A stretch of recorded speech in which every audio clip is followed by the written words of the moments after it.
Bonjour Hilaire de Crémil. Le numéro 188 de Politique Magazine vient de partir chez l'imprimeur.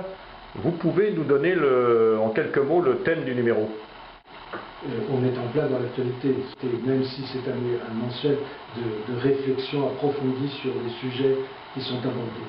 Alors l'actualité, en deux mots, aujourd'hui c'est Macron, c'est toujours Macron, c'est désolamment Macron.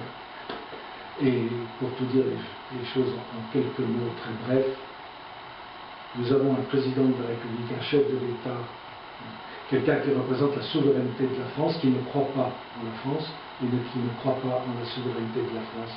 Il passe son temps à l'expliquer. Il croit qu'en une souveraineté supérieure, européenne, mondiale. Mais la France, non, il ne connaît pas, il la néglige. Et c'est extrêmement grave. Revenant d'Israël, il a éprouvé le besoin de comparer la guerre d'Algérie à la Shoah. Alors, il est revenu un peu sur ses propos, mais uniquement parce que les autorités juives lui en ont fait la réflexion. C'est-à-dire qu'il a fallu qu'ils disent quand même que la Shoah était à part. Mais il n'est jamais revenu sur son propos sur l'Algérie. Et ça, c'est extrêmement grave. Il stigmatise la France devant le monde entier. Il porte un jugement d'une gravité extrême. C'est comme si la France avait commis là-bas un génocide. Or, ces propos, il les a tenus également en Afrique noire. La France devient dans son imaginaire qu'il veut faire passer la grande coupable du XXe siècle. Il y a quelque chose de monstrueux dans cet homme. On n'a jamais demandé ni à Xi Jinping, ni à Johnson, ni à Trump, ni à Poutine de condamner leur pays. C'est le seul pays au monde qui se condamne lui-même en la personne de son chef de l'État. Il y a quelque chose qui doit soulever l'indignation devant cet homme qui ne sait rien en plus. Et il suffit de l'écouter, de l'entendre quand il fait ses grands topos, que ce soit aux journalistes ou encore il y a 3 mois devant les ambassadeurs.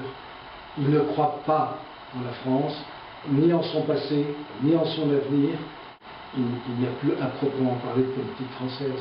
Toutes ces réformes intérieures sont toutes faites dans un esprit qui est différent de l'esprit français. Quant à sa politique extérieure, elle ne représente absolument pas les intérêts diplomatiques français. Elles sont construites sur des chimères. Et il est en dehors du thème de Macron et d'actualité. Qu'est-ce que vous traitez comme autre sujet dans ce magazine? Alors, il y a bien d'autres sujets, et en particulier il y a un dossier sur la liberté de parole.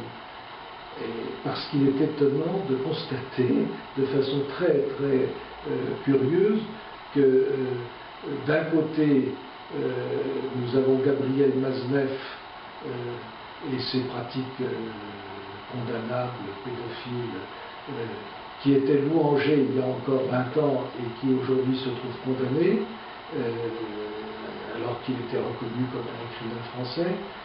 Et ça, c'est d'un côté. Et de l'autre côté, eh bien, il serait interdit au pape Benoît XVI et au cardinal Sarah de donner leur avis sur la question du célibat ecclésiastique au motif que le pape François aurait déjà son point de vue.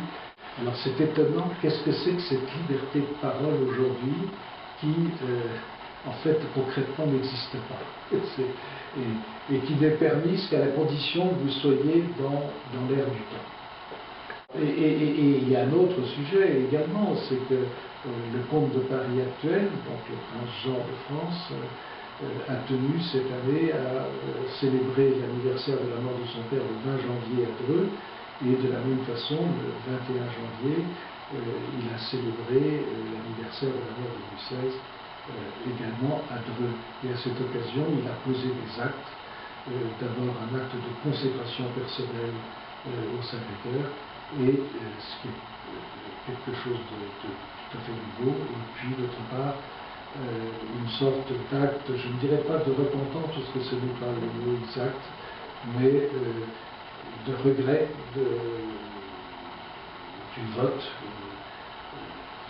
accompli par Philippe d'Orléans lors du vote concernant la fondation Louis XVI. Le numéro 188 consacre plus d'une vingtaine de pages aux questions culturelles. Oui. Vous pouvez nous en dire deux mots? Oui, comme chaque mois, il y a une critique théâtrale, il y a des notes de lecture qui sont extrêmement intéressantes, parce que ça permet de savoir un peu tout ce qui a paru au cours de ces derniers mois.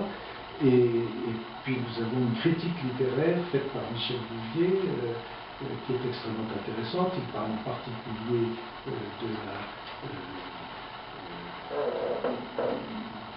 de la Panthère des Neiges de Sylvain Tesson.